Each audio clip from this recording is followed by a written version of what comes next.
misconception. And that's what we're here to talk about. So first, I would love to know who is on this webinar tonight with us. So raise your hand or pop it in the chat if you are 34 and under. Let's see how many people 34 and under. Okay, how about 35 to 44? 45 to 55? And then what about 56 and above? I'm in that category.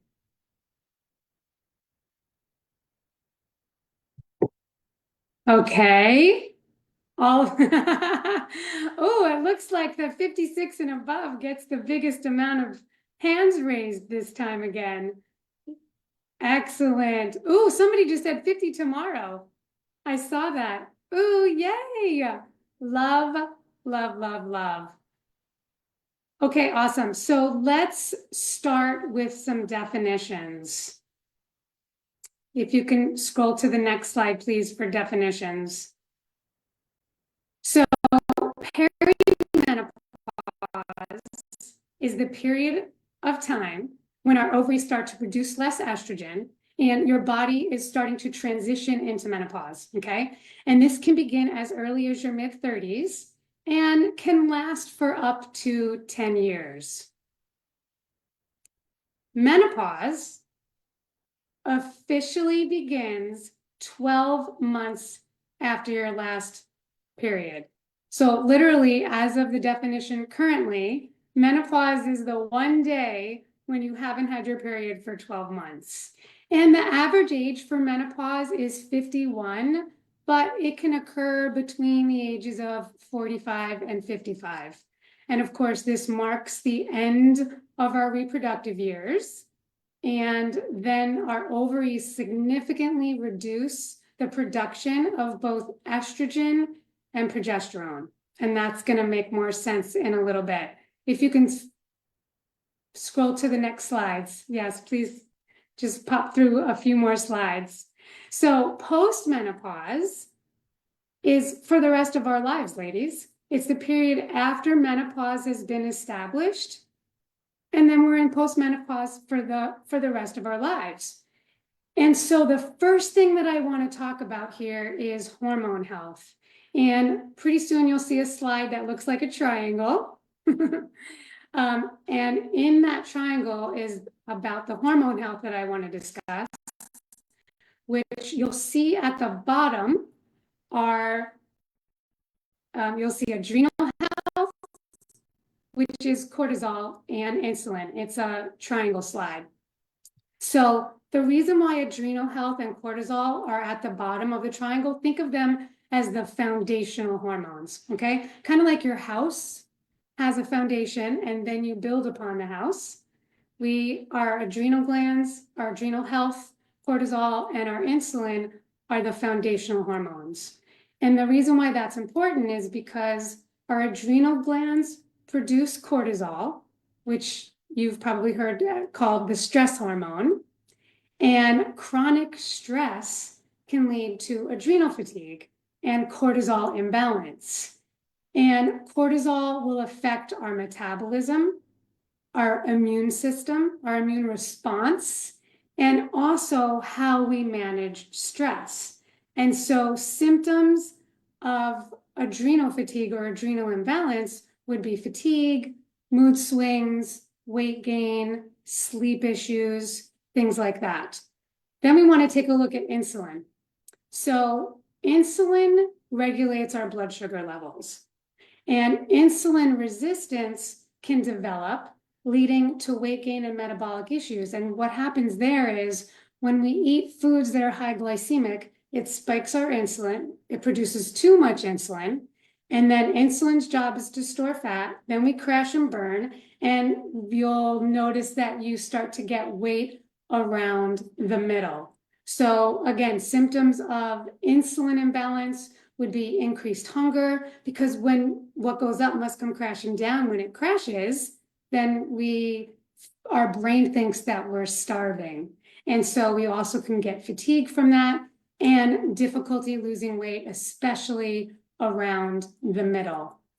Then we take a look at thyroid health, okay? Thyroid hormone also regulates metabolism as well as energy and body temperature. So symptoms of your thyroid being out of balance would be fatigue, weight changes, mood swings, hair loss. You see a theme here, right? Like it's not necessarily the loss of our sex hormones, the estrogen and progesterone. It could be other things as well, like in this triangle of the hormone health that I'm explaining to you. Because what happens is I have clients all the time that are trying to basically chase their tail by fixing their estrogen and their progesterone when they're in the menopause transition. And if adrenals and especially insulin aren't working properly, it's going to be harder to balance those sex hormones, as well as with the thyroid. The thyroid, for sure, we also want to make sure that that's working properly too. So for anybody whose doctor is doing their thyroid panels, you want to make sure that they're not just doing TSH, that they're also checking T3, T4, and reverse T3 as well. Then we take a look at the sex hormones. Estrogen is the primary female sex hormone. It regulates our menstrual cycle, it supports bone health, heart health, and so much more, which I'm going to explain in a little bit. And then our progesterone is what our body uses to prepare the uterus for pregnancy. And it also balances estrogen effects. And even when we're no longer in childbearing years, progesterone does play a role in how we feel and how we sleep too. And then of course there's testosterone. Women, we do have testosterone, and that's present in smaller amounts than men, and it helps contribute to libido and also muscle mass. So for tonight's webinar, I want to talk more about why estrogen matters. So you can flip to the next slide, please. The reason why estrogen matters is because we have estrogen receptors in every body system. I had no idea before I became a menopause specialist going through perimenopause and postmenopause especially, that we had estrogen receptors in every body system, and it affects our whole life, really, because as we go in through this menopause journey, estrogen declines and then estrogen walks out the door and we are very depleted. So there are so many different areas. I'm going to quickly give you an overview. So estrogen affects our reproductive system. It helps maintain pelvic floor muscle strength, and also helps to support vaginal lubrication and elasticity. So declines would lead to menstrual irregularities, and then of course, eventually cessation of your period. It affects our bones. This is estrogen affecting all of these things. Estrogen promotes bone formation and helps maintain bone density.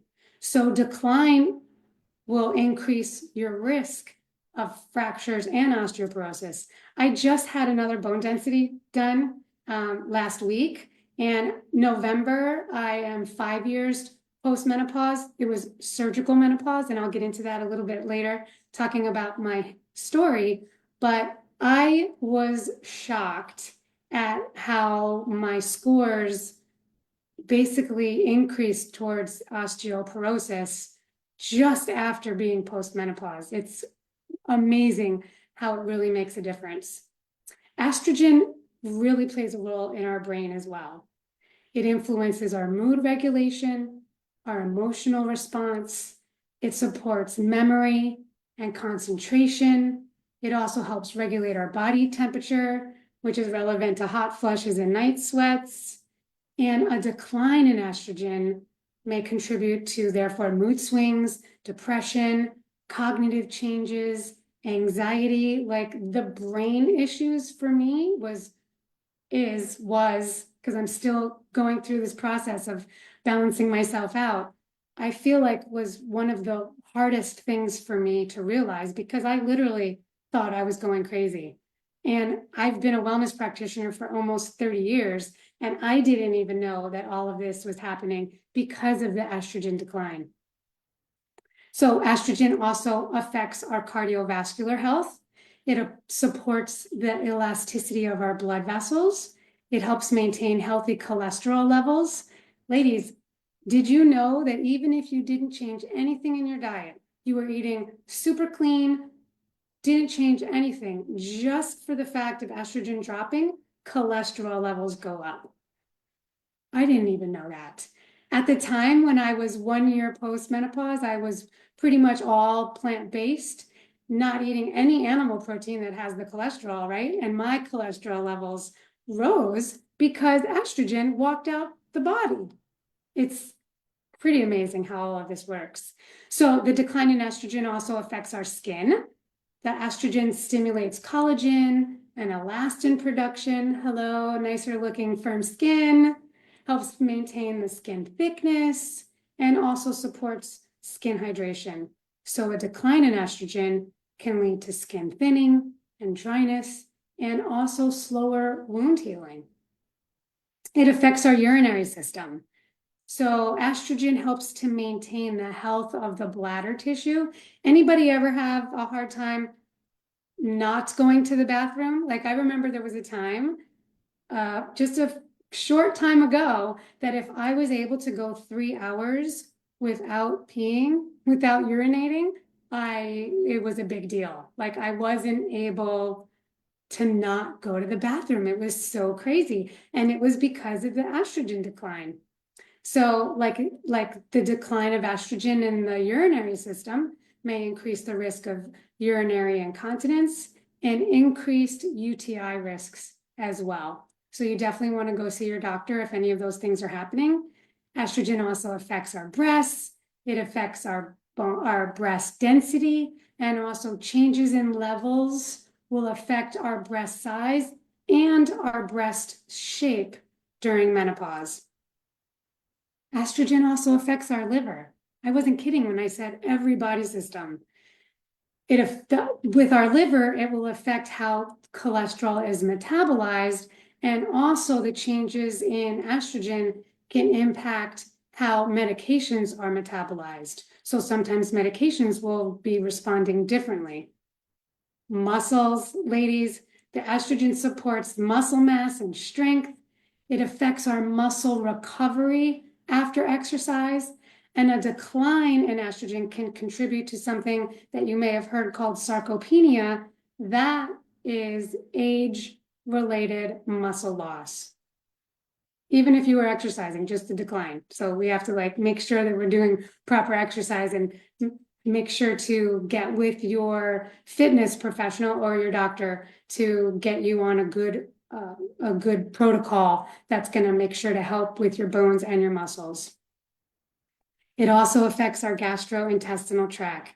It influences the production of digestive enzymes. I see so many clients who have such gut issues, and of course there are many reasons why that could be, but in addition, just the decrease in estrogen will affect the production of our body's own natural digestive enzymes, which is going to affect our gut lining and lead to alterations in our digestion and how we absorb our nutrients.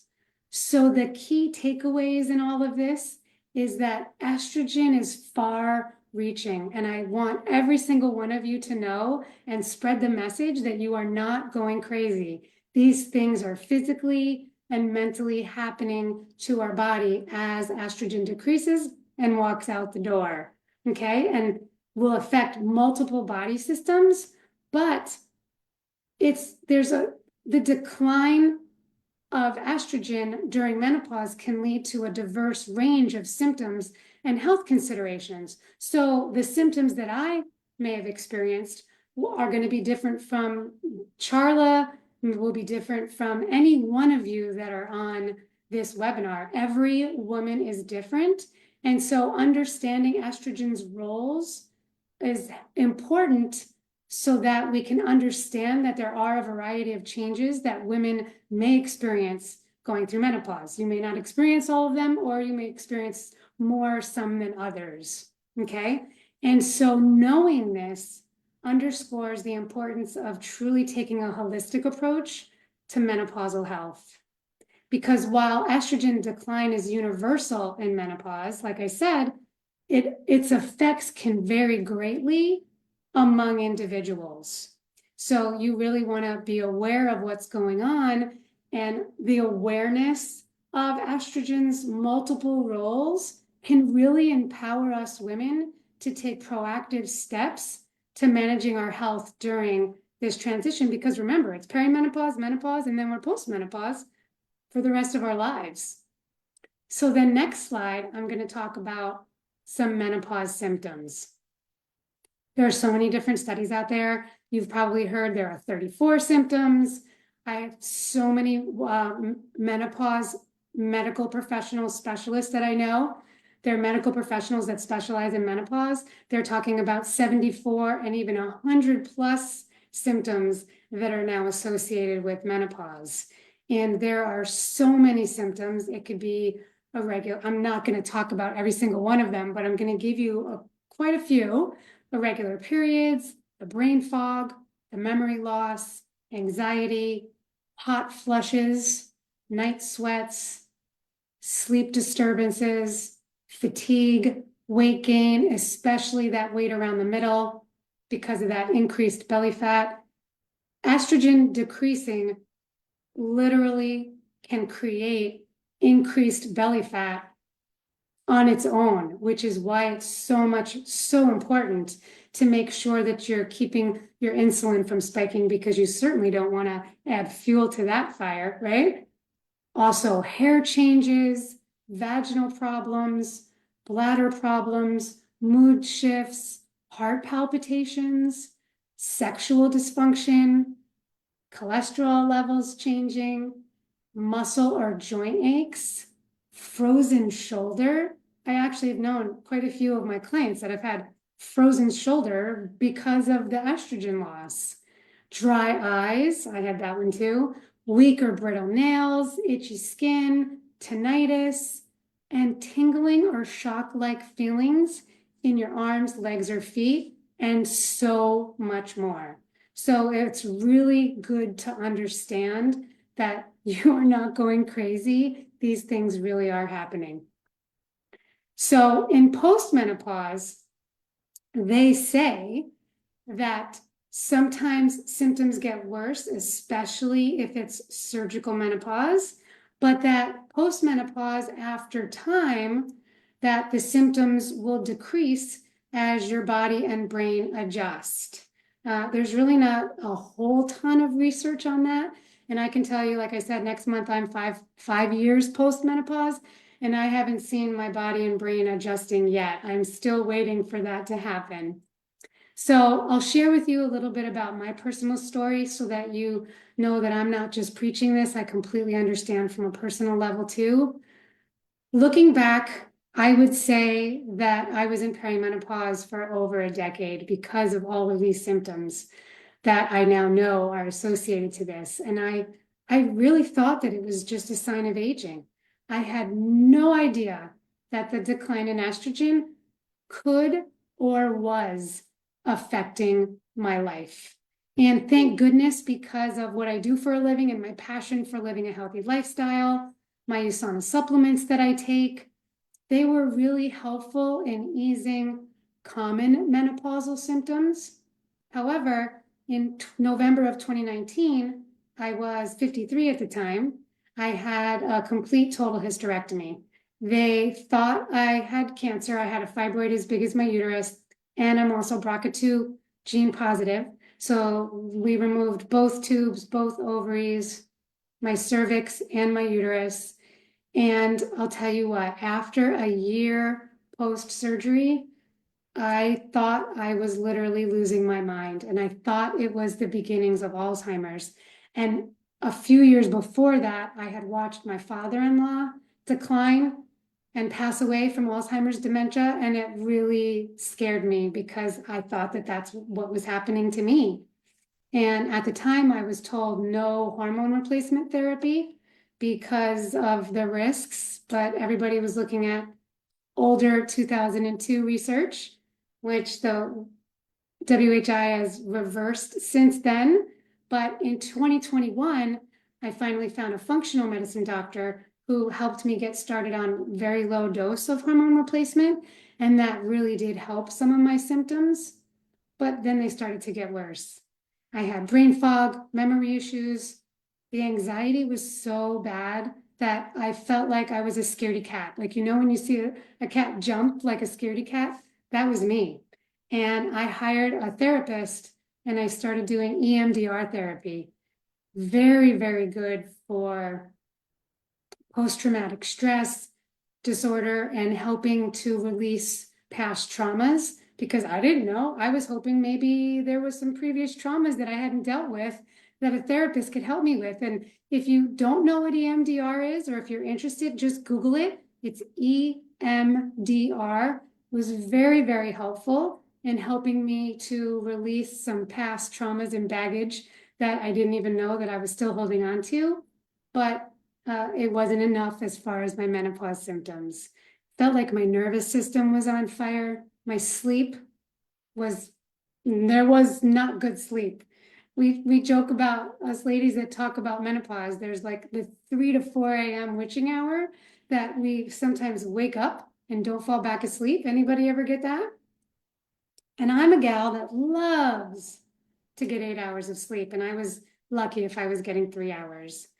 Sound sensitivity got really bad. My body aches increased. My TMJ got worse. My hair was falling out, even though my thyroid was great. My iron levels were great, like all the other things that I was looking at. The tinnitus, I had that.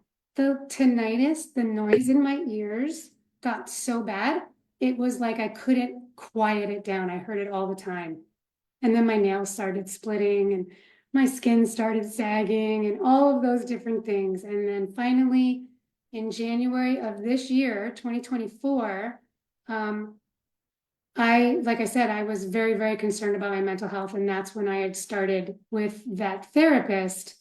And then in May of 2024, because remember, I was already working with a functional medicine doctor, but they weren't a menopause specialist. And so finally, in May of 2024, I went onto menopause.org, clicked find a menopause practitioner, put in my zip code, found a doctor who was specializing in menopause, and then started working with her. And now we are on the road to making my life better and therefore making my husband's life better.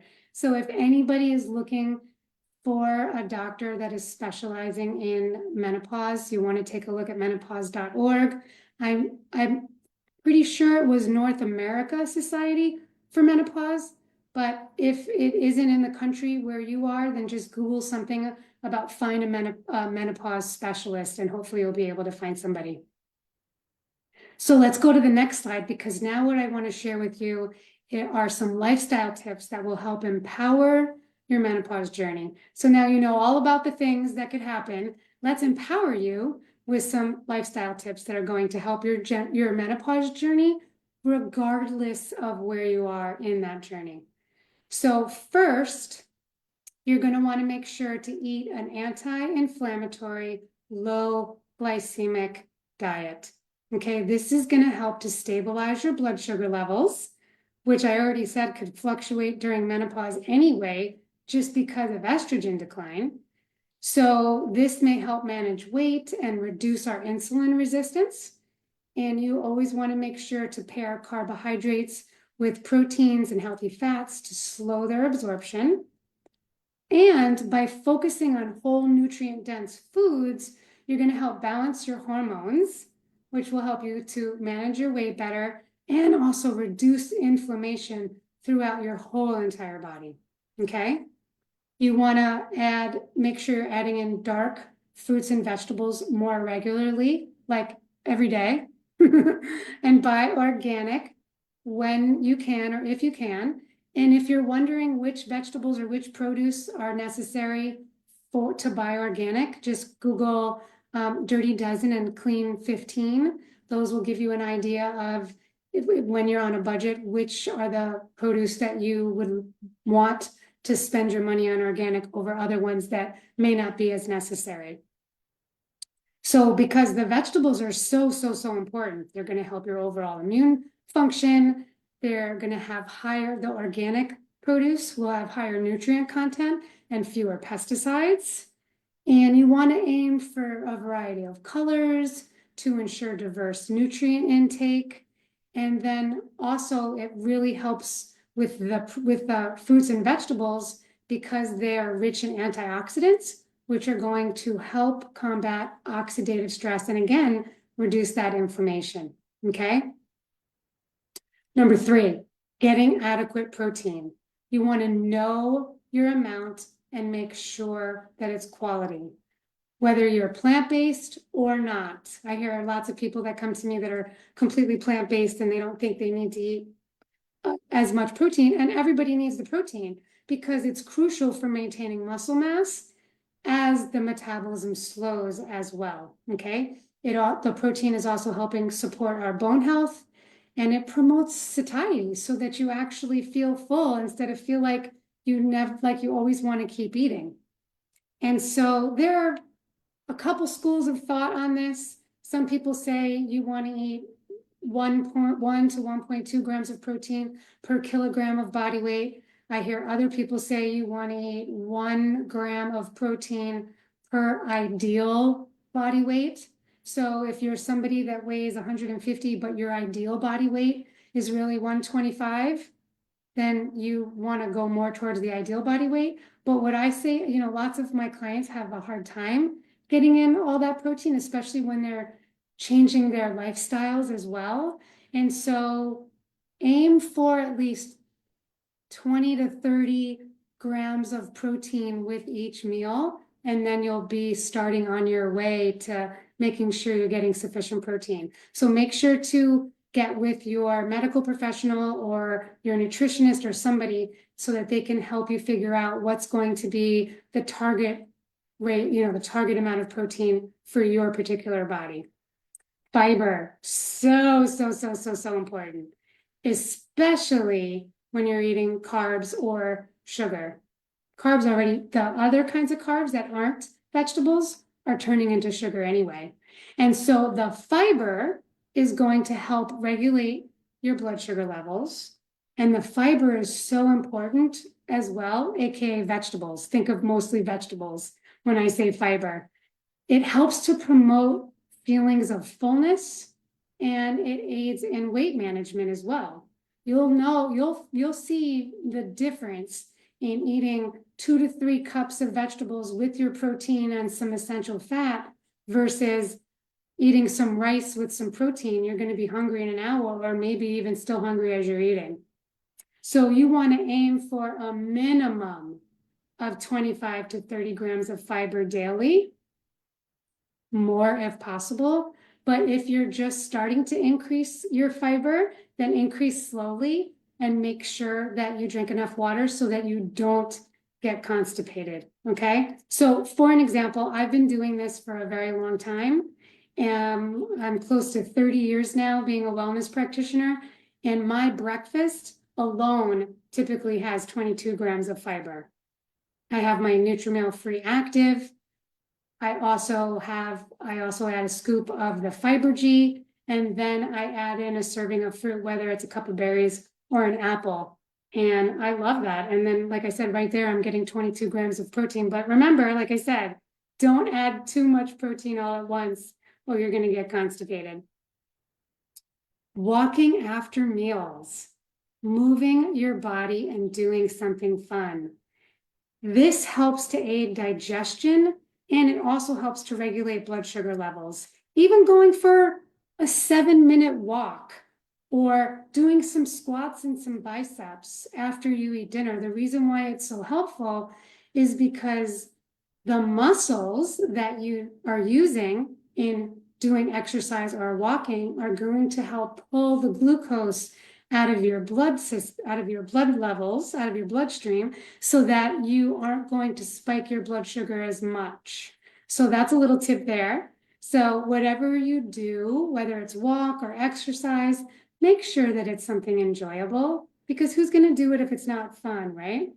Maybe you want to go for a walk with friends. Maybe this is going to be the time when you have your quiet time or listen to podcasts. I love to explore nature and go walking. All of those things are also going to help reduce your stress and improve your mood. Also, you want to do some strength training at home even. You can use resistance bands. There's apps that you can look at. There's YouTube videos, light weights or heavier weights, whatever's going to work for your body, helping to maintain that muscle mass, which naturally declines as we age. We want to make sure that that's not going to be declining, which is also going to support our bone health, okay? Crucial for preventing osteoporosis, and even crucial for people that have osteopenia and osteoporosis to help ensure that it isn't going to continue declining. And like I said, this could be done at home with minimal equipment. And again, you want to start slowly and gradually increase the intensity. Then I have 2 more tips. Number 7 is stress reduction. Learn to meditate or incorporate some kind of mindfulness practice or breathing exercises. It's really going to help manage stress and anxiety. Man, when I was going through that anxiety, I thought, how much meditation and breathing exercises can somebody do? But it's really, really, really helpful. Every single morning I start my day out. I love the Calm app and I listen to the daily Calms. And I do that even before I get out of bed to get grounded in how I want to start my day.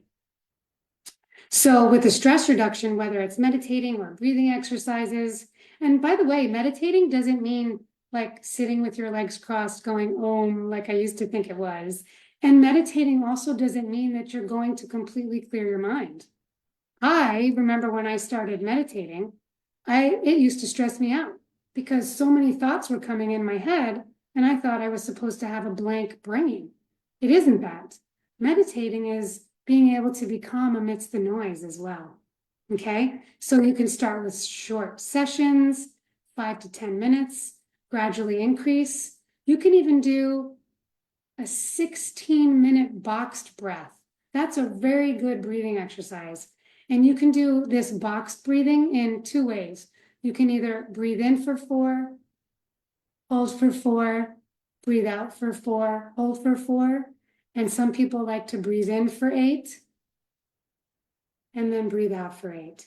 And it's amazing how just that, even me just saying that calmed me down a little bit. It was like, oh, I can relax. I love public speaking, but it still, I'm sure, increases some of my cortisol. So the point is, it doesn't have to be all or nothing, okay? And tip 8, consistently take your supplements. Supplements are going to help fill your nutritional gaps in your diet, no matter how clean you're eating, because our soil is depleted of nutrients, and these nutritional supplements are what's going to help fill those nutrient gaps.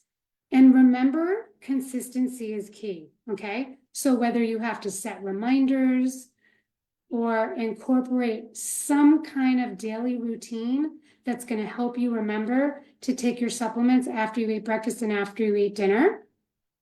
I typically recommend the Cellsentials. Actually, for the supplements, I'm going to talk about that in a little bit. I'll go into that a little bit deeper. And so all of these things, the key is to remember that it's consistency and it's the small daily actions that are going to make a significant impact in your health. Not the big things that we do some of the time. It's the small daily rituals, the daily actions that we take that are consistently, that are going to make the biggest impact in how you feel.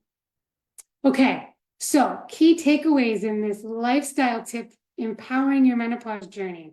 These lifestyle changes can significantly impact how you experience your menopause journey. You want to start with small, manageable changes. I don't expect you to do every single thing that I said.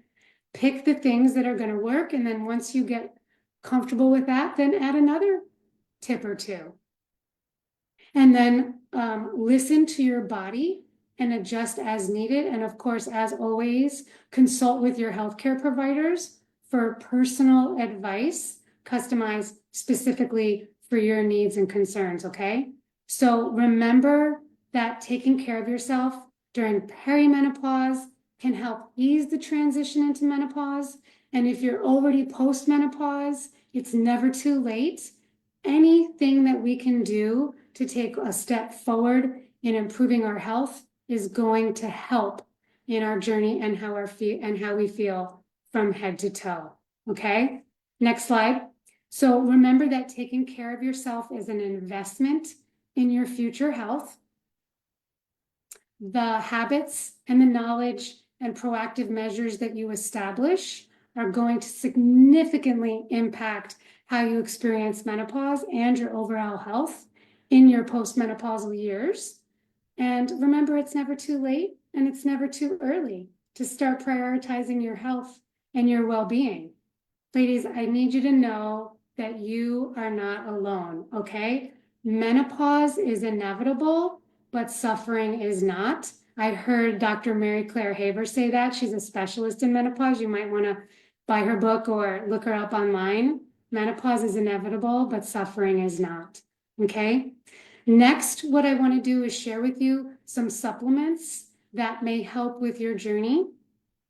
We have a couple of slides that you will see coming up here shortly. The first slide is going to be the Core Health Bundle.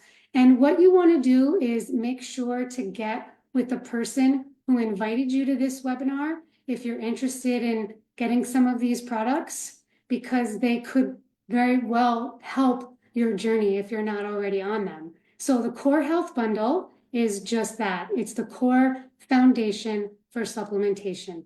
It's going to be your multivitamin, which with USANA, it's called the Cellsentials. You'll see in different countries, it's called different things. In the US, Vita Antioxidants and Core Minerals. Every country has the Cellsentials, even if they're called something different. So we've got the multivitamin, which is the Cellsentials, the fish oil, which in the US is called Biomega, maybe called something different in your country, and then probiotic, which are for your gut to help with your immune system as well. So those three products in the US, we have something called the Core Health Bundle.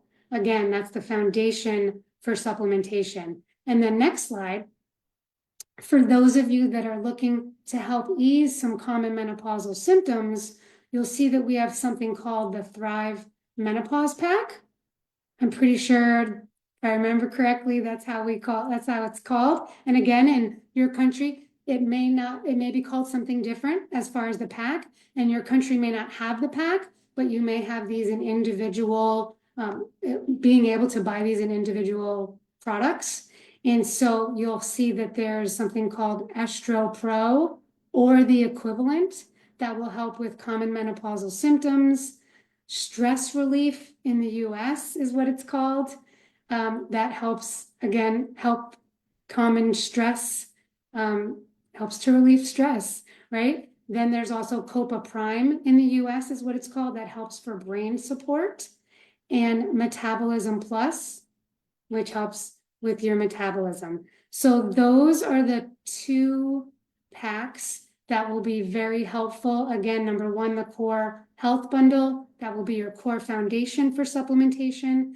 And then for your menopause journey, if you're looking for some help easing common menopausal symptoms, then you're going to want to look into that Thrive Pack, or at least the products that I mentioned in that pack. And again, get with the person who invited you to this webinar. So if you have any questions, especially if they're called something different in your country, and if you're not already purchasing these products, then they will help you to purchase the products as well. And that is all I have for tonight. I hope that that was helpful. I know that that was a lot of information. So we can then now open for Q&A time. Charla, Yes. have you seen a bunch of questions already that you want to ask me? We do have a few questions. Absolutely. As everyone, thank you so much, Laura. Oh my goodness, there's so much good information. We do have a few questions. First and foremost, let's see here. What supplements will affect serotonin levels was one of them. We have a couple of other questions here right behind that one. So type yours in the Q&A so we can separate it from the chat, and that way we can. You're welcome, everybody. I see everybody saying thank you, Laura. I know, You're so welcome. They're so excited. So it's almost 10 p.m. here Eastern time where I am, and I'm drawing a blank on what's going to help serotonin levels. I truly am. You're so welcome, everybody. All right. Let's go on to the next question, unless somebody in the chat can answer that. All right. Oh, yes. You're so welcome. How does Candida play in the menopause journey with estrogen? So you're going to definitely want to talk to your medical professional about that, because it's possible that it could be affecting you when, like I said, the urinary system, everything down there is going to be affected. So there are so many things that can affect and give you Candida, extra yeast. And so it's really hard to know whether it's coming from estrogen or not, because I don't know you. Your medical professional is going to know whether there's something that specifically needs to be addressed or whether it would be an estrogen issue. Good. Okay, next question here. I have a question about the products in the Thrive Pack. How and when should these supplements be taken? AM or PM, with or without food, altogether?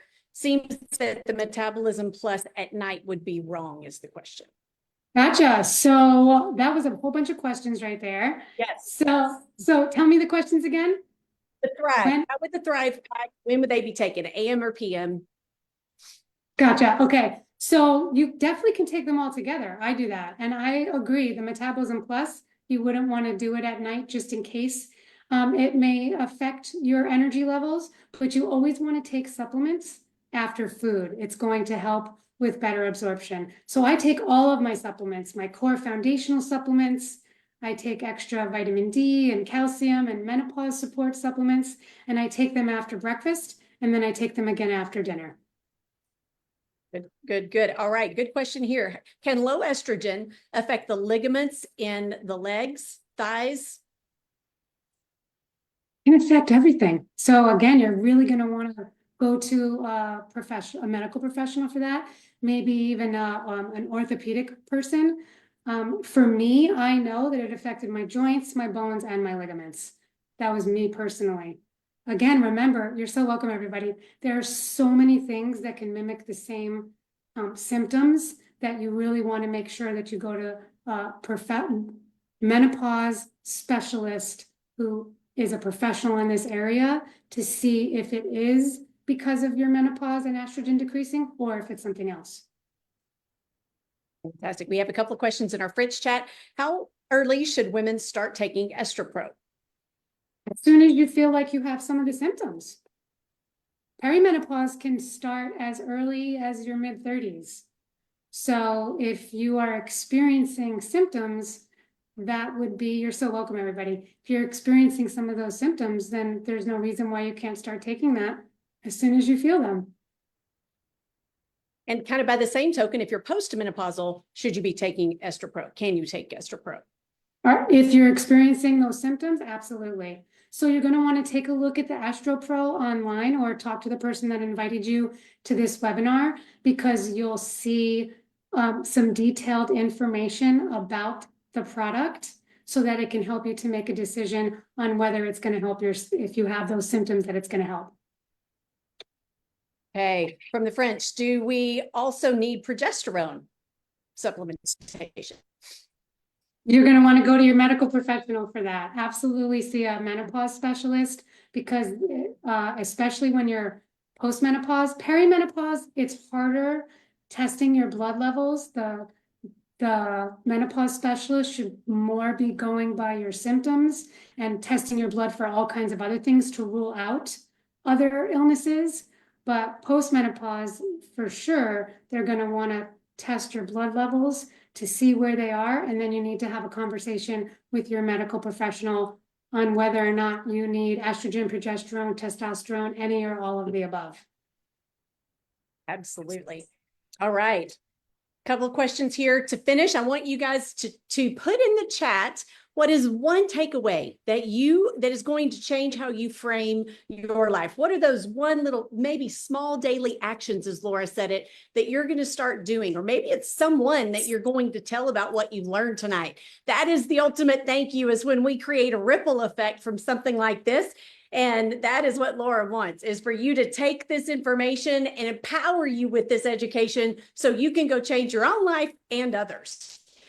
All right, well, let's see. Went through menopause 23 years ago. Would estrogen help now? I know I'm going to sound like a broken record. You definitely want to go see a menopause specialist. I don't know your personal history. I don't know what you're going through. So if you feel like something is not right, especially after I just talked about all the things we talked about tonight, if you feel like things could be better and you're suffering in some area, whether it's small or big, talk to a professional and see how they can help you. All right, Laura, as we are wrapping up the call tonight, I want to thank you for everyone here. I know they're all thanking you in the chat. We want to thank you. We also want to invite you to our next in the series of 3 webinars. It is going to be on November 19th at 6 p.m. Mountain Standard Time. And the topic is going to be sleep, stress, and libido. We are excited for you to be able to be a part of this. We have functional nutritional practitioner Elisa Gracci, who will be presenting. Then on December 10th, we have an additional gut health and menopause. As she said, up to 104 symptoms. So it's not something we can cover in one webinar, right? But as you can see, it's going to be power packed with information. You're going to want to hear this information and make sure that you are connecting with your network and sharing it as well. You can scan the QR code to register. We're dropping the link in the chat as well. And we know many of you have asked for the recording. We, of course, will have information coming back to you via email once we have everything from tonight. Would love for you to be able to be in a position to share this with others and invite them to the future webinars. These are free educational webinars, and you can see the caliber of what is being shared from what Laura Ulrich presented tonight. Thank you so much, Laura, and thank you everyone for joining in and taking a few minutes out of your evening to be here with us tonight. We and everyone that invited you to this tonight want to thank you for that. Get back to that person who invited you. Tell them the one thing that you're going to be implementing different in your life so that you can manage those symptoms better for yourself. Good night, everyone. Love that. Bye, everybody. You're so welcome. Have a good night. Yes.